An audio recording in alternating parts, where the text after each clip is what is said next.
విభిన్న ప్రతిభావంతుల సంక్షేమానికి తన వంతు సహాయ సహకారాలు అందిస్తారని కాకినాడ ఎంపీ తంగెళ్ల ఉదయ్ శ్రీనివాస్ తెలిపారు. వాకలపూడి పంచాయతీలో గల Uma education and technical society కాకినాడలో సంస్థ కార్యాలయం నందు కృత్రిమ పరికరములను పంపిణీ చేయడం జరిగింది.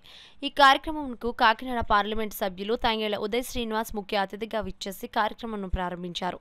ఈ సందర్భంగా ఎంపీ తంగెళ్ల ఉదయ్ శ్రీనివాస్ మాట్లాడుతూ ముందుగా విభిన్న ప్రతిభావంతుల అవసరాల గురించి ప్రస్తావిస్తూ Uma educational and technical society Kakinada వారు జిల్లా దివ్యాంగుల పునరావాస కేంద్రము ద్వారా దివ్యాంగులకు ఎన్నో పునరావాస కార్యక్రమాలను నిర్వహిస్తున్నారు అని తెలియజేశారు. తన చేతుల మీదుగా 94 మందికి అవసరమైన కృత్రిమ మరియు సహాయ పరికరములను పంపిణీ చేయడం జరిగిందన్నారు. అనంతరం కాకినాడ జిల్లా దివ్యాంగుల సంక్షేమ శాఖ సహాయ సంచాలకులు ఏవై శ్రీనివాస్ మాట్లాడుతూ సమాజంలో ఉన్న దివ్యాంగుల అవసరాలను గుర్తించి వివిధ కార్పొరేట్ సంస్థలతో కలిసి సకాలంలో అవసరమైన కృత్రిమ మరియు సహాయ పరికరములను అందిస్తున్నందుకు కృతజ్ఞతలు తెలిపారు. సంస్థ ఎగ్జిక్యూటివ్ డైరెక్టర్ ఎస్పీ రెడ్డి మాట్లాడుతూ ప్రతి ఒక్కరూ తమ విధులను బాధ్యతలను సక్రమంగా నిర్వహిస్తూ దేశ ప్రగతిలో భాగస్వామ్యులు కావాలని మంచి కార్యక్రమాలను ప్రోత్సహిస్తూ సమాజంలో పేద విభిన్న ప్రతిభావంతులకు సరైన ప్రోత్సాహంను వారికి ఉన్న హక్కును వారు పొందుటకు తగిన విధముగా వాటిపై అవగాహన కల్పించే బాధ్యత యువత మీద ఉందని తెలియజేశారు. ఈ జిల్లా దివ్యాంగుల పునరావాస కేంద్రంను అప్పటి కేంద్ర మంత్రివర్యులు శ్రీ కృష్ణంరాజు గారి చేతుల మీదుగా ప్రారంభించి నిరంతరము దివ్యాంగులకు కావలసిన అవసరములను సమకూరుస్తున్నామన్నారు. కార్యక్రమంలో భాగంగా రమణీపేట వాకల్పూడి గ్రామ పంచాయతీ మరియు ఇతర జనసేన నాయకులు కార్యకర్తలు యు రాజు పర్యవేక్షకులు కాకినాడ జిల్లా దివ్యాంగుల సంక్షేమ శాఖ అలాగే ఎస్విఎస్ఎన్ రెడ్డి జాయింట్ డైరెక్టర్ శ్రీమతి ఎస్ ఉమారెడ్డి శ్రీ కె నారాయణ ఇతర ప్రత్యేక ఉపాధ్యాయులు జిల్లా దివ్యాంగుల పునరావాస కేంద్ర సిబ్బంది ప్రత్యేక విద్యా శిక్షణ సిబ్బంది బహుళ మరియు బదిర అంధత్వ కార్యక్రమం యొక్క సిబ్బంది ప్రత్యేక విద్యలో శిక్షణ పొందుతున్న విద్యార్థులు పాల్గొని కార్యక్రమంను విజయవంతం చేశారు. ఒక హృదయం పెట్టి ఆయన మన కోసం పనిచేస్తున్నారు, ఈ సమాజం కోసం పనిచేస్తున్నారు. దాంతోపాటు మామూలుగా ఎవరైనా యువకులు ఉన్నారంటే ఈయన ఇలా వర్క్ చేస్తున్నారు.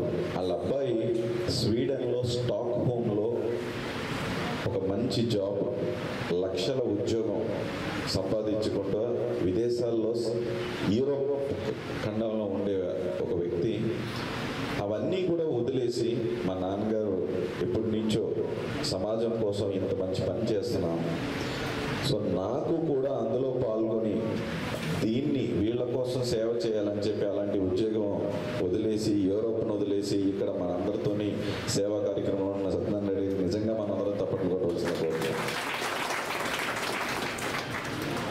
అండ్ దీంట్లో నేను ఫస్ట్ టైం అందులో కాంపోనెంట్ మెటీరియల్ కావాల్సిన సబ్సిడీ అనేది గవర్నమెంట్ ఒకటి,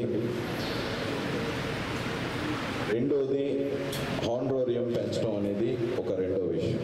డెఫినెట్లీ నేను ఇప్పటివరకు పార్లమెంట్లో ఎవరు మాట్లాడలేదు అనుకుంటా, ఇది కూడా ఫస్ట్ టైం కాకినాడ నుంచే మొదలయ్యేలాగా వీళ్ళకి తోడుగా ఉండే ఒక మెంబర్ ఆఫ్ పార్లమెంటేరియన్ లాగా దానికి సబ్సిడీ వచ్చే విధంగానే అలాగే వర్క్ చేసే వాళ్ళకి హానరోరియం పెంచే విధంగానే నేను మినిస్టర్ని పార్లమెంట్లో మాట్లాడతాను. పర్సనల్గా మినిస్టర్ని కూడా వెళ్ళి కలిసి రిక్వెస్ట్ చేసి మన ప్రయత్నం అయితే చేయకుండా ఉన్నాను, కష్టపడి అయితే ప్రయత్నం చేస్తాను అది తెప్పించడం కోసం. ఎందుకంటే ఒకసారి ఇచ్చిందంటే భారతదేశం అంతా ఇచ్చేలాగా అది కూడా కాకినాడ నుంచే మొదలు పెట్టేలాగా నేను హామీ ఇస్తూ చేస్తానని చెప్పి 2016 ఫస్ట్ 95 వచ్చింది, తర్వాత రీరైట్ చేసేసి 2016లో మళ్ళా అదే స్థానంలో దివ్యాంగులకు ఒక చట్టాన్ని తీసుకురావడం జరిగింది. దాన్ని తెలుగులో కూడా మేము అనువదించి గ్రాస్ రూట్ లెవెల్లో ఆఫీసర్స్కి అదేవిధంగా పర్సన్స్ విత్ డిజబిలిటీస్కి అందరికీ కూడా అందజేస్తూ వాళ్లకు స్వయం సంఘాల కింద ఏర్పాటు చేసి ఇప్పుడు డోక్రా మహిళలకు ఎటువంటి సంఘాలు ఉన్నాయో సెల్ఫ్ హెల్ప్ గ్రూప్స్ని అలాగే అదేవిధంగా మేము వాళ్ళను సెల్ఫ్ హెల్ప్ గ్రూప్స్ అనకుండా డిపిఓస్ అంటాం, డిజబుల్ పీపుల్స్ ఆర్గనైజేషన్స్ అని చెప్పేసి వాళ్ళు మొత్తం ఒక 5 మెంబర్స్ పైన ఎంతమంది ఉన్నా కూడా ఒక సంఘం కింద ఏర్పడినట్లయితే వాళ్ళకు కూడా డోక్రా వాళ్ళకి ఎటువంటి ఎలాంటి సదుపాయాలు ఉన్నాయో అటువంటి అన్ని సదుపాయాలు వస్తాయి. బ్యాంక్ లోన్స్ అన్నీ కూడా కేవలము సెల్ఫ్ హెల్ప్ గ్రూప్ అంటే డబ్బు సేవ్ చేసుకునే దానికోసమని మేము డిజబుల్ పీపుల్స్ ఆర్గనైజేషన్ అని చెప్పేసి పెట్టి వాళ్ళు ప్రతి ఒక్క పర్సన్ కూడా ఎంపవర్ అవ్వాలి, వాళ్ళకు ఉన్నటువంటి రైట్స్ను అవన్నీ కూడా పొందాలి. అదేవిధంగా స్పెషల్ ఎడ్యుకేషన్ కానీ లేదా ఇంక్లూజివ్ ఎడ్యుకేషన్లో కూడా పొందాలని అన్ని రకాల్లో చేస్తున్నాం. అదేవిధంగా 350 మంది మల్టిపుల్ డిజబిలిటీస్, ముఖ్యంగా వాళ్ళు బహుళ వికలత్వం ఉంటుంది సార్, వాళ్ళకు స్పెషల్ స్కూల్స్ కానీ ఇట్లా కానీ రాలేని పిల్లలకు హోమ్ బేస్డ్ కింద స్పెషల్ ఎడ్యుకేషన్, అదేవిధంగా ఫిజియోథెరపీ కూడా చాలామందికి విలేజెస్లో ఫిజియోథెరపీ అది చేసుకోవడం కూడా వాళ్ళకు ఫిజియోథెరపీ ద్వారా కొంత నడకలోను వాటిలోనూ సులువు అవుతుంది, నడక వస్తుంది అని చెప్పి తెలియకపోవడం వల్ల ఫిజియోథెరపీ ఇది ఉంది. ఈరోజు ఫిజియోథెరపీ కూడా కొంచెం కాస్ట్లీ వైద్యం అయిపోయింది సార్.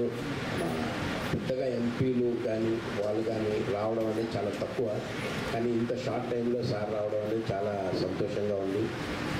ఈ యొక్క ఉమా ఎడ్యుకేషనల్ టెక్నికల్ సొసైటీ గురించి చెప్పాలంటే చాలా వాళ్ళు చేస్తున్న యొక్క సేవా కార్యక్రమాలు అనేది చాలా విస్తరించి ఉన్నాయి. మెంటలీ రిటార్టెడ్, మెంటలీ ఇల్లు, హాఫ్వే హోమ్ కూడా వీరు మెయింటైన్ చేస్తున్నారు సార్.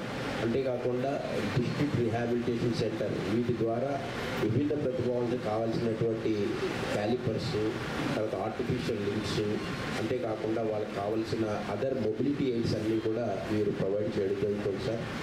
ఇక్కడ ఒక చాలా గొప్ప విషయం ఏంటంటే ఎక్కడైనా కానీ మనం ఎయిడ్స్ అండ్ అప్లయన్సెస్ ఇస్తున్నాం సార్, ఇచ్చిన తర్వాత వాటికి ఏదైనా మైనర్ రిపేర్స్ వస్తే మన దగ్గర చేయడానికి ఒక వర్క్షాప్ కానీ అలాంటిది అయితే గవర్నమెంట్ సైడ్లో లేదు.